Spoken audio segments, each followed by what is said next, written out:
So let's just sit for a few moments and then we'll get started. Namatasa Bhagavato Mosapurasa.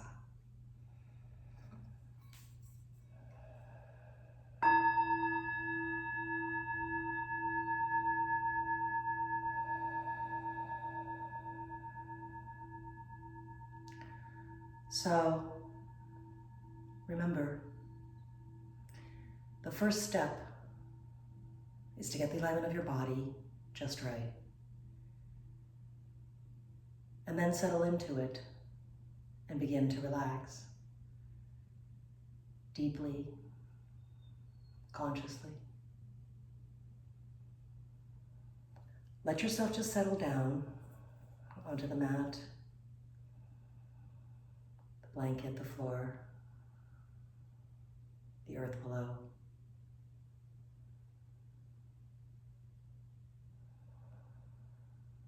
Find your breath.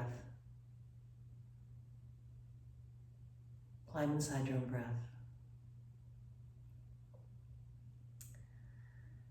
And just relax and let go. And let go. And let go. Let yourself settle down.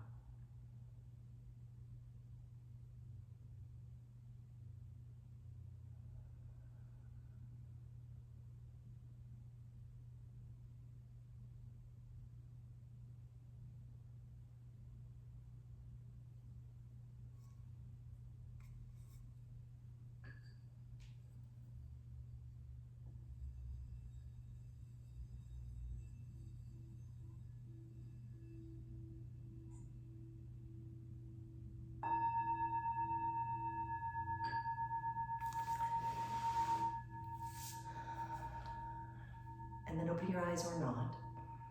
Just take an inhalation in, and as you exhale, walk your hands forward, coming into a gentle forward fold. Just take a moment, climb inside, and just notice where you are right now. Noticing the inhalation, the exhalation, the expansion, and the release.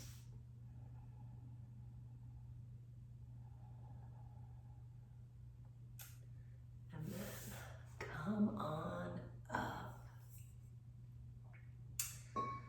So I wanted to just talk about something before we get started. I've been talking about the kidney meridian because it's the season of winter and that's the element of water. And we certainly had a reminder, if you lived in San Francisco today, of water, since we had a big rainstorm.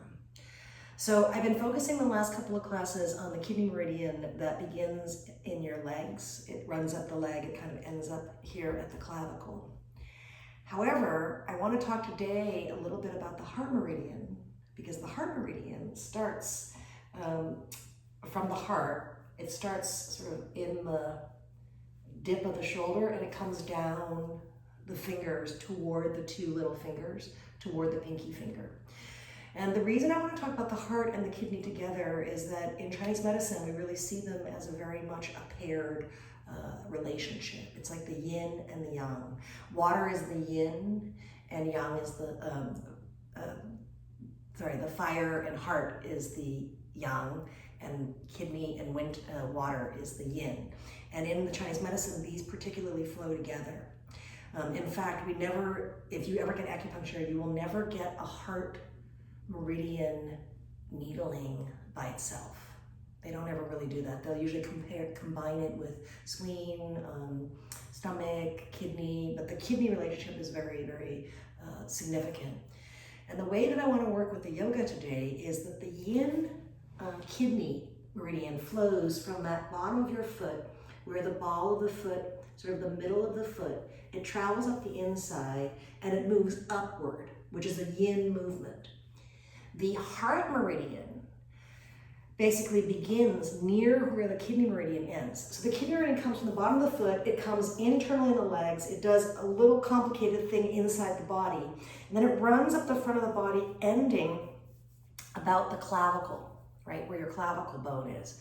The heart meridian begins where that inner shoulder is, right about that clavicle, and runs downward toward the little finger side. So we're going to be connecting the foot, right, energies and the arm energies. And we'll be doing that with movements that involve the whole body and also involve twisting, because that's going to be a great way to kind of get those two meridians to move together. So, just to remind us of the kidney meridian, it begins at the bottom of the foot, right where, like sort of around the second toe, between the second and third toe, right where the ball of your foot, the beginning of your arch starts. It comes up in the middle of the arch, circles behind the malleolus, behind the ankle bone, comes up into the inner knee. It then moves inward. So, coming inward in the spine and then up, out, and toward the front of the torso. So coming to Baddha Konasana, it's a good pose to think about the kidney meridian since we're looking at our feet.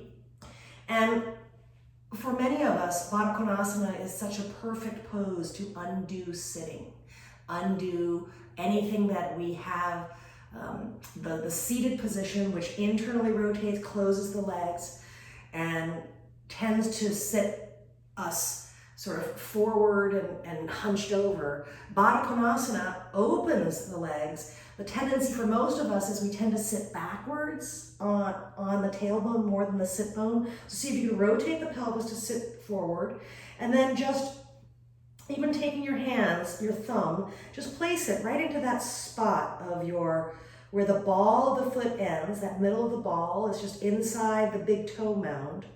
And you might want to just press the bottom of your feet toward that arch. The middle of your arch tends to be tender. The middle of the arch, kidney 2 point, for most of us tend to be tender. There's a lot of stomach points sort of right in that inner arch. So you'll find that as you palpate this, as you push on it, there's parts of it that are tender. Now, if you take your hands behind you and you imagine that the energy of this kidney 1 is called bubbling spring. If you could imagine that the kidney meridian from the bottom of the foot could come up the inner arch, round the ankle, up through the inner knee. Now imagine that this line of energy would then come into the groin, so that as you fold forward in the Baddha Konasana, you can feel the restriction of the hip. But more than that, can you imagine a line of energy from the bottom of the foot coming around and in, so that it actually enters in the groin area. Now, as we lean forward, you'll feel the resistance that one feels in Baddha Konasana. That has a great relationship with lower back opening, lower back comfort or discomfort.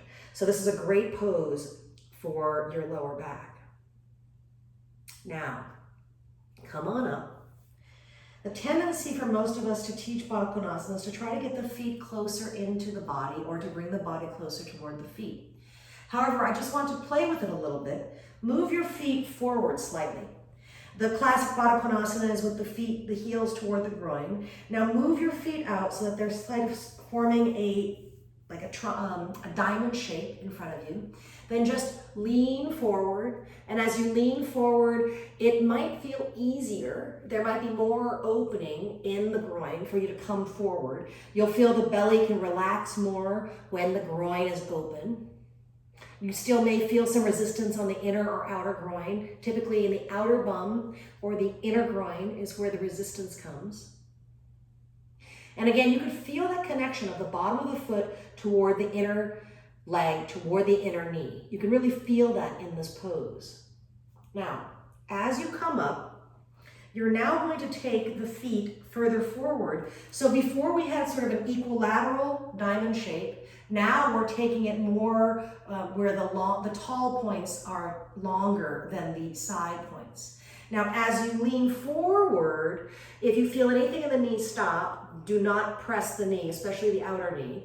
But if you just lean forward, you'll feel that the resistance comes from a different place, and it often relates to the low back. So that as you come forward with the bigger diamond shape, often you'll feel that the restriction will affect this lower back area. For some of you, it's really easy to come on down, and you'll see that even if you're very flexible here, you can feel the relationship of this position in your back body. Now the kidneys live in your back body, so you can see the relationship of this front foot, or the bottom of the foot, and how that might relate anatomically to your low back area. So these energy lines of the meridians do not seem so foreign when you actually look at the way the musculature connects. Just relax here as much as you can.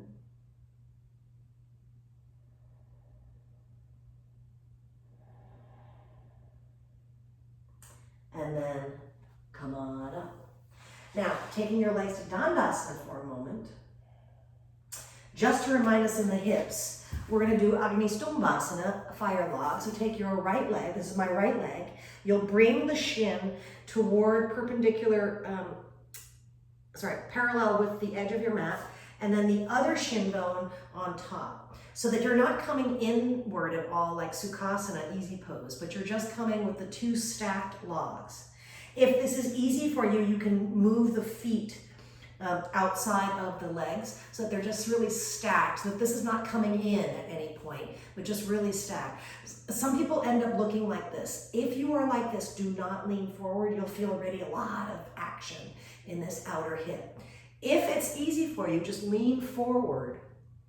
And you'll notice that as you lean forward, the restriction really is associated with the outer bum.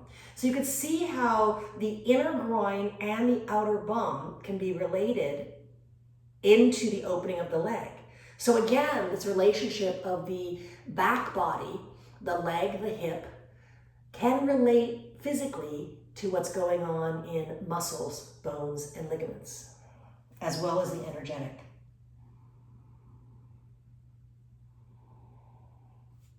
And then come on up. Come through Dandasana, pose of the staff, and then this just switch so that the left shin bone is parallel to the front of the mat. The right shin bone is stacked on top. And it's a different hip, so this might be this side in your hip. Again, if you are in this shape or even in this shape, do not lean forward. You'll feel already a lot of action. You can even put supports underneath you. But if it is easy for you to lean forward, just lean forward and notice this could be the easier side, the side with less sensation. And you can see that you almost want to recoil the belly away from the sensation. Can you relax the belly and imagine that you could soften forward? When we come into these folds, often the belly retracts, and when we do that, the back also retracts. So can you relax the belly as you come forward? And yes, I know there's a lot of action on the outer hip, outer groin.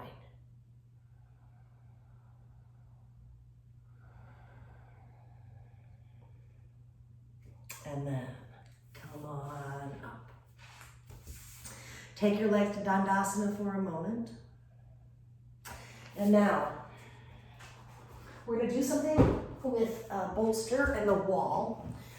If you don't have a wall, you could use a doorway. I'll show that in a minute. You're going to take the bolster and you'll take the bolster and place it against the wall, okay? And if this is my right leg, and this is my left leg, my right foot is going to go underneath the bolster, and I'm going to bend my leg into a warrior one position. So if this is the wall in front of me, the bolster is up against the wall. My foot, you see, is underneath the bolster, so I can really push against the bolster, against the wall. So I'm placing the bolster on the wall. My right foot is going to be underneath. I'm going to stretch my left leg back as though I was coming in a warrior position. My knee is bent, pushing on the wall. And then I'm going to reach my arms up, fingertips up. Now, as I reach my fingertips up, I'll lift the heel, reach up with the fingertips, and then imagine that I could just peel the paint down the wall and press my body toward the wall as I descend down. Again, lift the heel, reach up with the fingertips, keep pressing the knee into the wall, and slide the hands down. You can rest your head on the wall if it's nearby. You can rest your chest on the wall if that's available, but see if you can get length, not just back bending, but length, as though you could lengthen from the fingertips all the way to your toes. One more time. Lift the heel, bend the knee, walk those hands up, and then slide the hands down the wall. And then come on up. Other side. Now, if you don't have a wall, you can do this in a doorway. You have that hallway there, Susan? You can use as well, that hall system. I'm gonna show you. If you go to a doorway, I've got the bolster here against the door. I'm now going to put my foot underneath, bend my knee, and I'm stretching my leg past the door. The door's not wide enough, so I can lift my foot, my heel, reach with my fingertips, place my head, and slide down the door entrance. Again, lift, reach, and pull the paint down as though if you're using the doorway, pull the ledge of the door is great to pull down. Last time, lift the heel, bend the knee, reach with those hands. Imagine you could just pull the paint, the wall down with you as you descend the heel. And then, using the wall or the doorway, place your head, slide as much of your back onto the wall as possible, and just release the back against the doorway or the wall. To release that back that we just lengthened. To come out, slowly reach your hands, hold the bolster, and come on out. Okay? So hopefully that worked for you as well. It's a nice way to work with a wall and or door.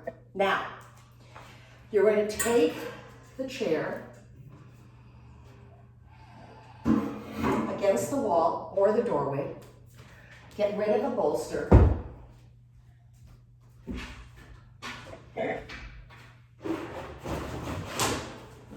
to show you, I'm just going to use this as my wall so you can see it from the side. Imagine that this is a wall here. I'm going to step my right foot up. The wall is here. The chair is not moving. I can place my hands on the wall or on the top of the chair, and I'm just going to walk my leg back, coming into a lunge position. So I'm just coming into the warrior one position, basically, a lunge. So you're just coming from standing, and this is to open up that groin. So again, we're connecting the energy from the bottom of the foot up into the inner groin. So as you bend your knee, you can reach the wall or reach the chair and just descend the hip. Just opening the hip. Again, this gets very tight from sitting. Last time, just bend the leg, reach the wall or the chair, and descend, as though this left hip could come toward the chair as you descend the hip. And then release.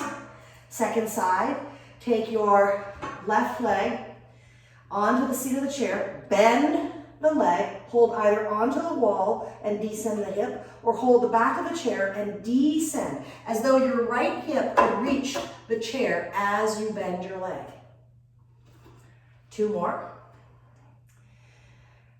Come up and then exhale, descend. Reach for the wall, reach for the chair, descend. Imagine that you could just lengthen the front groin toward the chair. Last time. Bend the knee, descend the groin toward the chair. And then come on up. First leg now. Take your foot, place your right foot onto the chair, toes up. And then now take your arms, reach for the wall, Reach for the wall, reach for the top of the chair. And now, your fingertips are on the wall or on the chair. Push yourself backward. Push yourself backward, not just down, but imagine you could lengthen your back backwards, so you could lengthen the leg, lengthen the bum backwards as you come down. So that you're really waking up the back of the leg. Flex the foot. If it's easy, just take your head toward the leg. Then come on up, second side. Take your left leg, place it on the chair, toes up. Just bending toward the wall, lengthening, lengthening, touching the tip of the chair. Now instead of just rounding, can I send my bum backward, as though I'm sending the bum backward away from the wall, lengthen the crown of my head toward the wall, as though I'm lengthening this entire line from the legs to the arms. So the kidney lives in the legs, the heart lives in the arms. Can you move both of them away from you, away from you? And then come on up. Now, come away from the wall. I'll move the wall away. I want to work onto the opening of the arms a little bit. Coming into triangle pose. I've now got the chair with the back of the chair. You can use a blanket or a towel or something that is softer. The top of the chair can be a little bit irritating to the armpit. So if you have even a jacket, pillow, like I sometimes just use, like big pillow things, right? If I've got like a body pillow or something like that to throw over the chair, if I don't have a blanket. Now, the back of the chair is near me. This is my right leg, this is my left. I'm going to put the chair on my right. I'm going to put my right foot underneath the chair and I'm going to lean my armpit. So I'm going to lean my armpit and I'm going to lean my armpit onto the chair so that I have this support on the chair. Now, my right hand is going to hold the chair or reach forward depending on the length of your arm. This left hand is going now on my top hip. Now, with my thumb and my forefinger, my thumb facing backward, I can push the hip away from me. So I'm pushing the hip away from me. And as I push the hip away from me, I can push this hand and rotate the chest up. I'm leaning against the chair. The armpit is cutting into the chair. I can actually put my weight down so that I'm using the chair to open and turn the chest.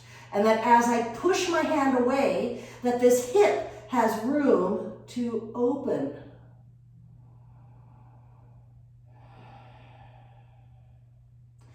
And then coming out, I can just turn around or take the chair to the other direction. I'm just going to show it to you from the back. So if I take my armpit down again to the chair, I'm reaching now with my left arm. My right hand is pressing the pelvis away. This helps my low back. And then as I lean on the chair, put my weight on the chair, I can rotate the chest open so that the chair is being used to lengthen and open the chest. This right hand is pressing the pelvis away so I have more room in this low back. And then coming on out. Now, you can get rid of the blanket, keep the chair. The chair is now in front of me. So the chair is now facing me with the back of the chair facing my back. In other words, the chair's facing this way. This is the back, this is the front. I'm facing the chair, right? So the chair now, I'm going to step into Trikonasana, And now I'm gonna put the chair basically in front of my front leg, my right leg. So it's not over here, where it depends on your leg length, but you'll probably want it closer to you because we're gonna use it to lean on. So usually from the knee downward is where you wanna have the chair supported. Now, this is my right side, this is my left side. I'm taking my right arm, bending my arm, placing it on the seat of the chair. I'm taking the left arm, I'm placing it on the top of the chair. Now, push the chair. You're pushing the back of the chair, the front of the back of the chair away from you. Push the chair away from you and rotate the chest. So you see that you have to stabilize by your legs. The legs have to grab the ground. The kidney is heading toward the earth, but use the hands, use that heart meridian, use the arms. It comes from that little pinky. So from the heart, from that outer clavicle all the way towards your arm, use that energy to push yourself and open, but also connect with the legs. Not just the back leg, the front leg. The front leg gets lazy, the one that's sort of underneath the chair. Ground down with that leg, open the hip, and rotate the chest. And then coming on up, you can just take the chair over toward the other side, spin your right foot in, left foot out. Then again, you're taking your left arm now down onto the seat of the chair. The right hand is going on the back of the chair. You'll be pushing the chair away from you. The action of pushing the chair away from you rotates the chest. But you cannot do that without the strength of the legs. So you'll notice that even as you rotate the chest, with the stability of the legs, you can reach down toward the ground, but use the hand and open from that clavicle, the collarbone area that rotating, not just the head. But imagine that the entire torso is turning from the clavicle, from the collarbone, and opening the torso. And then come on out. Now, sitting on the side of the chair. So I'm facing the chair this way. I'm now going to sit on the side of the chair as though I was doing a twist, a chair twist. We're not going to do that yet. This is my right leg, this is my left leg. I'm going to just bend my left leg underneath the chair. I'm going to take my right leg out and I'm going to use the chair to come into a easier Parigasana. So my right leg is out, I'm sitting on the chair, and I'm just taking my arm out and reaching. And you notice that this lateral bend, we don't do this enough. It feels like this whole area doesn't really bend. It feels like we can't really reach. Parigasana is a difficult pose, and we tend to not really get this opening in life. So as you slide on that foot, you can feel how you rotate down. Can you open the chest up? Can you open the armpit up? Then turning the palm up, come on back. You can just switch chair to the other side or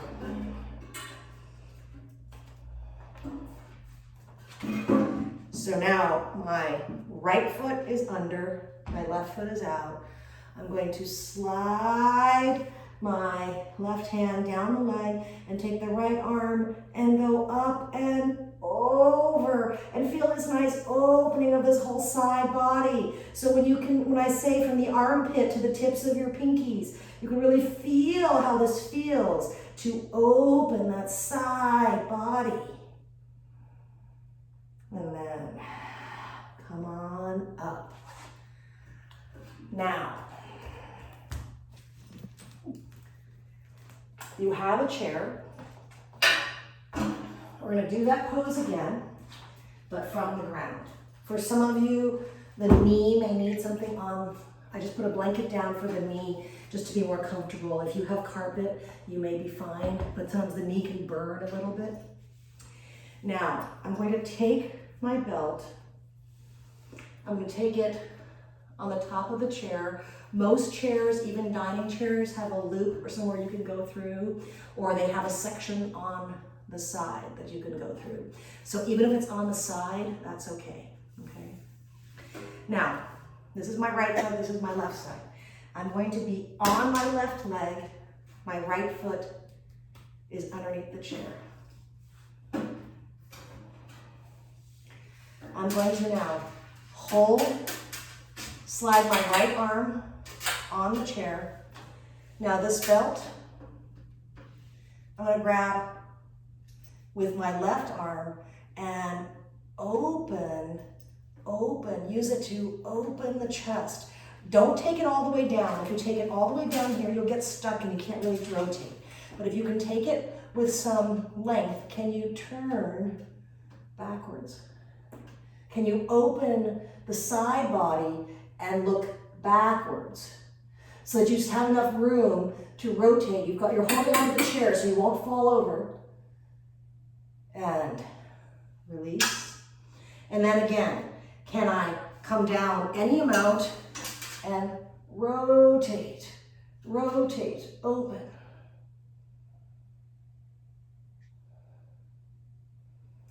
And if you can lay yourself on the chair, grab your other arm, grab the belt, and open yourself up. Imagine that you could open the lower part is what gets closed. This top gets a big opening, but the lower feels like it comes forward. Can I use the rope to open the underneath of my body, the right side of my body in Parigasana? And then come on out. Taking the chair over to the other side. Again, this is just for my knee. You don't necessarily need it, but I find that my knee can burn a bit. I'm now taking my left leg over onto the side.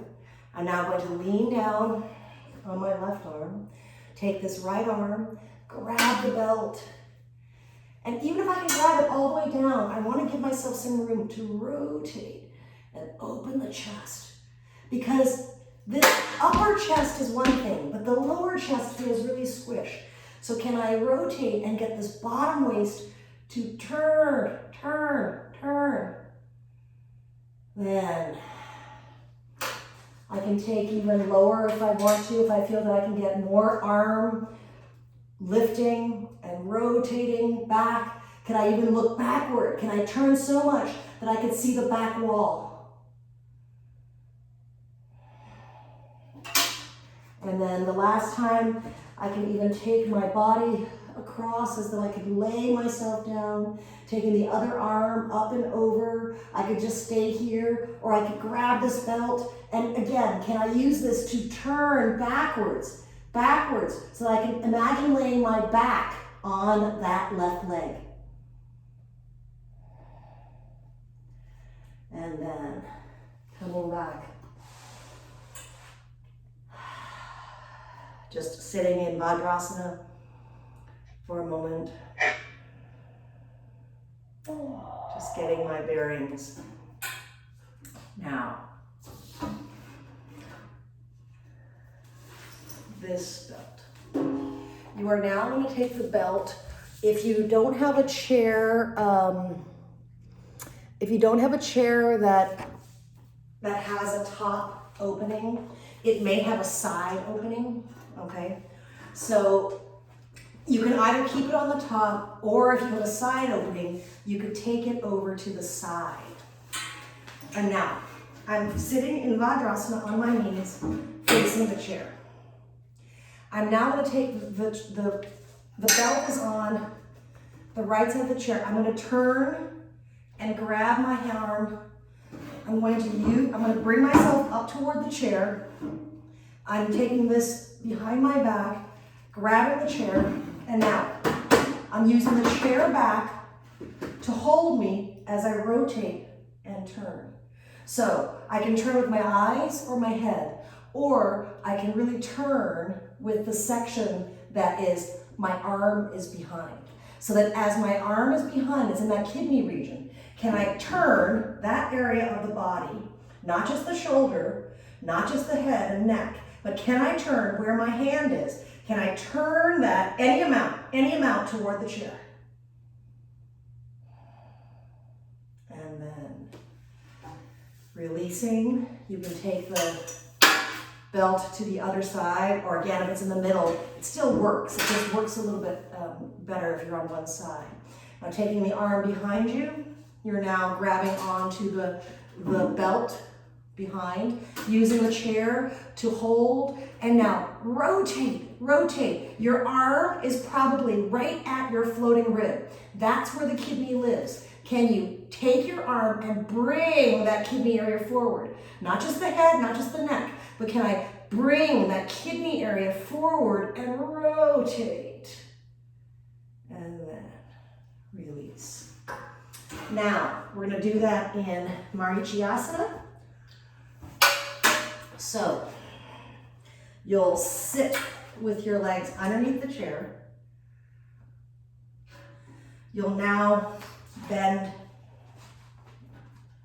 your right leg up. The belt is going to be on the right side. You'll hold onto the chair. You'll take your hand behind you, grab the belt. You're holding onto the chair. So one leg is bent. Now with the bent leg, the chair seat works right against my leg. So I'm going to now use the chair to push into my leg. It gives me stability. It also gives me stability to put the foot down. Notice the bent leg foot wants to wobble. Ground the foot, the ball of the foot into the earth. Hold on to that bar, hold on to the back of the chair, hold on to the belt, and now put your foot down onto the ground and rotate the chest around. Rotate the chest around. Again, your arm is in that kidney area. Can you rotate that area any amount? Pull the chair towards you and turn, turn, turn. And then release, taking the belt to the other side, coming into Dandasana for a moment. Feeling the straight legs, then bending the other knee, bringing the chair up toward the knee. The belt, your left leg is bent, the belt is on the left side of the chair. You're taking your right hand now, grabbing the belt, holding onto the chair. Notice we tend to always lean backward. The chair allows you to sit up, and now turn from the kidney, turn from the middle back, turn from the lower back, turn, press the chair to the knee to the chair, turn, lengthen, sit up and turn.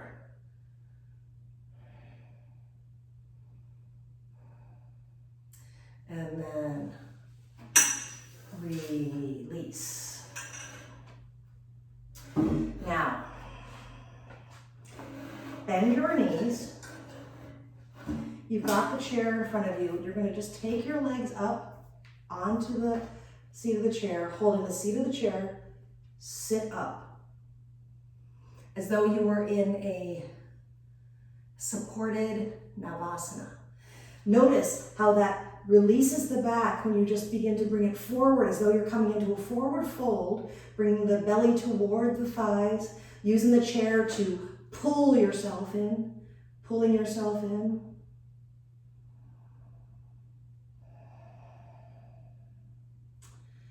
And then releasing from there, placing your legs underneath, bringing them now into Baddha Konasana. And if you have two blocks, you're going to place the blocks at the seat, the feet of the chair. And you're coming into Baddha Konasana. I'm now having the blocks are right at my shin bones, so that if I'm coming into this position, you see that I'm coming with a Baddha Konasana where my legs are supported by blocks. I'm using the chair and I'm just going to lift up. The blocks just add a little bit of support. I can bring myself closer and lift up. Now, reach up to the top of the chair and just lean forward. This should feel quite comforting, actually.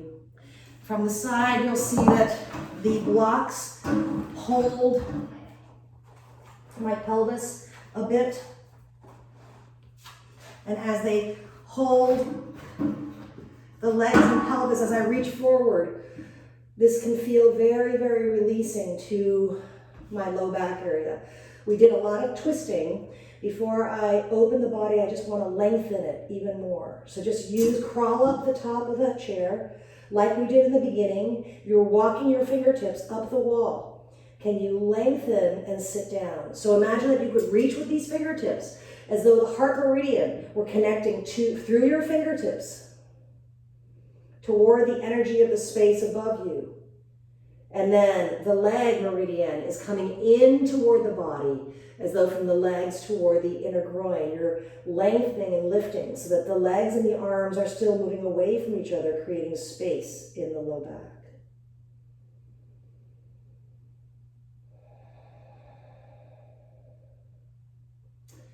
And then coming on out, you now are going to take the 2 blocks and go near a wall or a couch or something that you can hold on to, and just sit on the blocks as though you're coming into a squat. So I'm near the wall, and now I'm going to turn toward the wall, and I'm going to use this to turn and open into Pasasana. So we relieved an intense twist by doing just a bit of a lighter twist, lengthening and then coming into a lighter twist. Turning around on the other side, again, you're sitting on the blocks. You'll turn toward the wall, take the hands, and you can just use the hands now to open the chest. There's a part of this under area that can get a little restricted from Parigasana. So this is to open that area up. First side again. We think that to unwind from twists, turn toward the wall. We think that to unwind from twists, that we have to do a lot of big actions. But sometimes when you do very intense squeezing, wringing twists, doing a lighter twist can feel like a big relief and release. Then last time, second side, coming over, turning toward the wall, and just using the wall as a way to open up that under armpit. You can feel how this under armpit area can get restricted. And then turning. Now, you're going to be against the wall. This brick is going to go between your shoulder blades with you in Baddha Konasana. So, I'm in Baddha Konasana, and I can now insert the brick, which means I have to find that distance where I can get the brick to insert and stay. From here, just sit up, pressing the brick into the back. Notice how lifted this helps you feel. As though the shoulders are turning up and around and down the back. Just with the brick behind us, it feels like the shoulders actually move downward. Twisting can also start to rise the shoulders and diminish the neck. So with this brick in the back body, you can feel the shoulders descending down, and this feeling of the heart opening in this clavicle area, this area that can open from the actions we've done.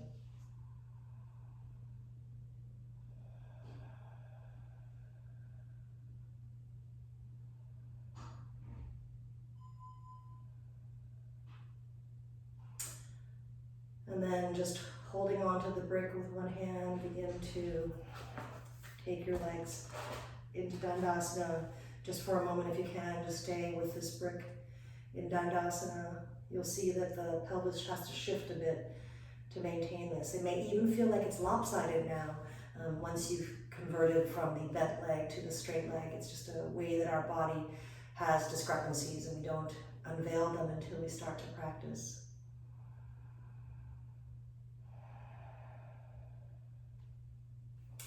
And now, holding on to the brick, we'll take 2 of the blocks now, depending on what height you want. You'll have them parallel even.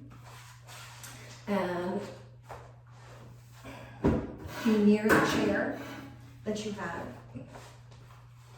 You're going to take these 2 blocks, place them underneath your bum at whatever height, if it's at the high height or the lower height, coming into the Setubandha supported bridge position. And let yourself, your sacrum will be held by the bricks. You'll feel this front groin opening. If your chair is nearby, you can just take one leg and then the other. And this can feel very, very nice as a supported, lifted Setubandhasana. So you're on the bricks, your legs are lifted, your chest is lifted, the sacrum is supported.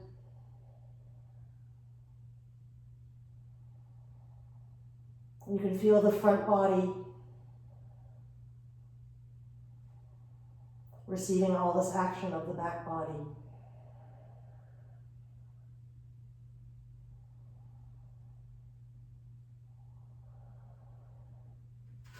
If this is not comfortable for you, you can just stay in the Setubandha position.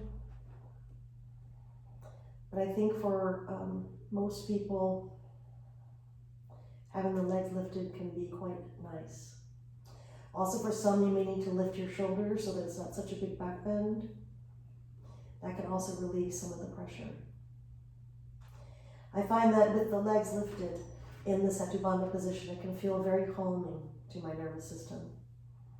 But it depends on your spine.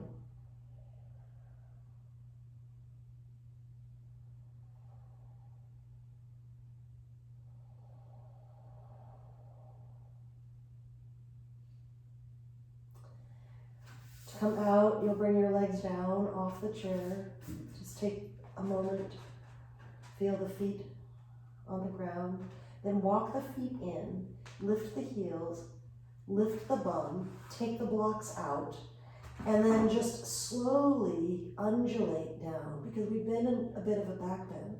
So once you're there on the ground, the chair is nearby, you can just take your legs up. You might even want to take, I sometimes like to take my legs into a Awakens on the chair. It can feel quite relieving after I do this kind of hip work. So that I'm just actually letting my legs fall open instead of the classic position of closed. I just let the knees fall open, the feet are still on the chair, and this can feel quite relieving to my back. It lets more of my low back sit on the ground. So you could stay here if you want, or get a blanket for your head and just put a roll underneath your knees and set up for Shavasana.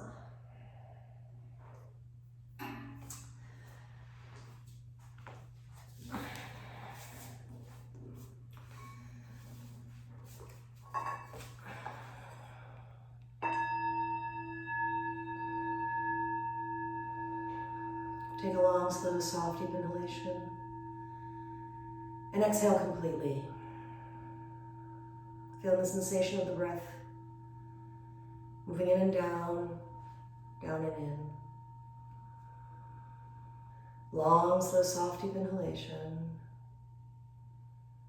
Long, slow, soft, deep, quiet exhalation. And as the breath moves in and down,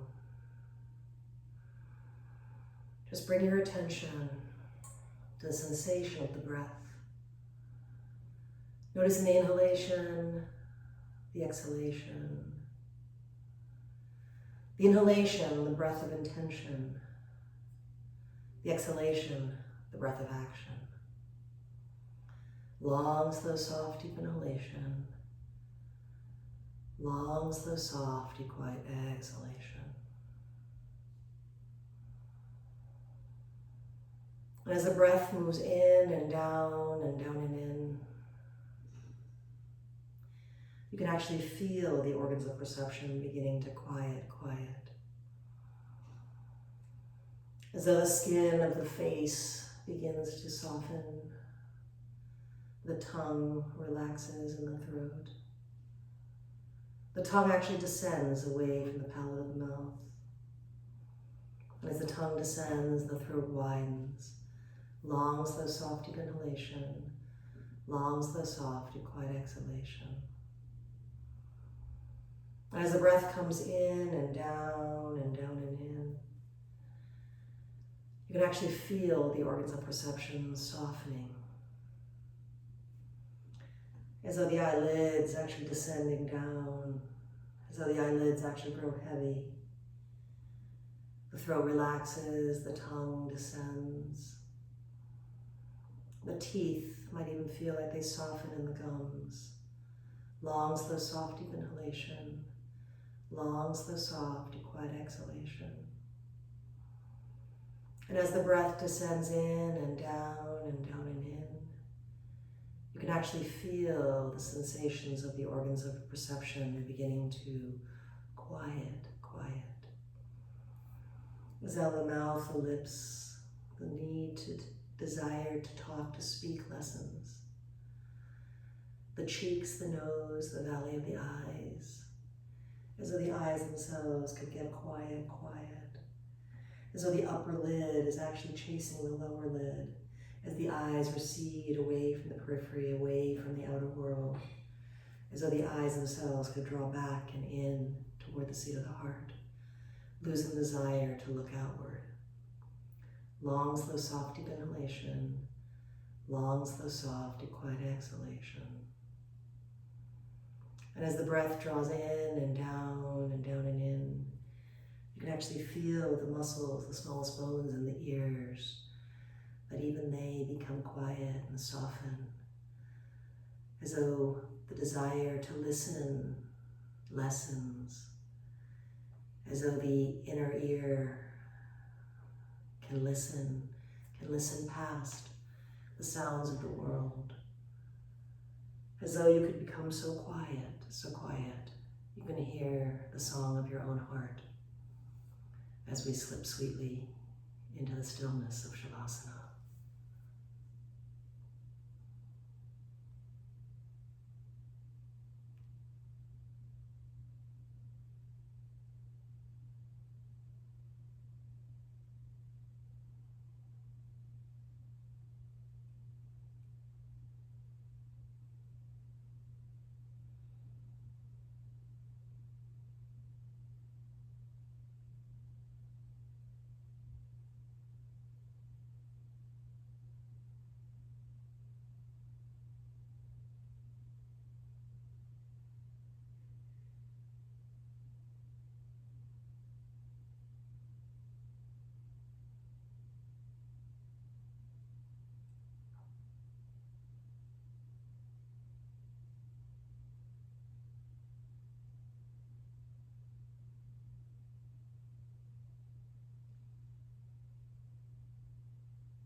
If you're peaceful, if you're happy, you can blossom like a flower. And then your friends, your family, your entire society can peace. So before you come back, just take a moment and notice how you feel. Remember this place so you can learn to access it more frequently. And then as you're ready, and only as you are ready, inhale, exhale, descend your navel to your spine. Place your hands somewhere that bring comfort to you. Just stay for a moment, feeling the sensations. And then as you're ready, and only as you're ready, begin to turn to the side. Linger there for a moment before coming up. And then keeping your eyes closed, moving slowly, just bring yourself back to a seated position, and we'll end by meeting sitting up.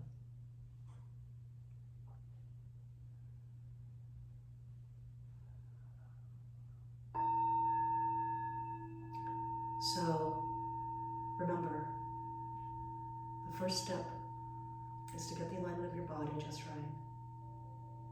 And then from this place inside of you, the tension-free you, just take a moment and silently say to yourself for coming to practice tonight, thank you.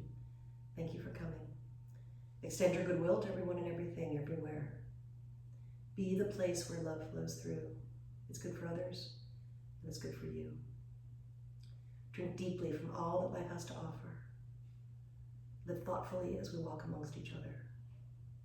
And bloom wherever you are. Sai Sate Sankyantu. May all beings be happy. Namaste.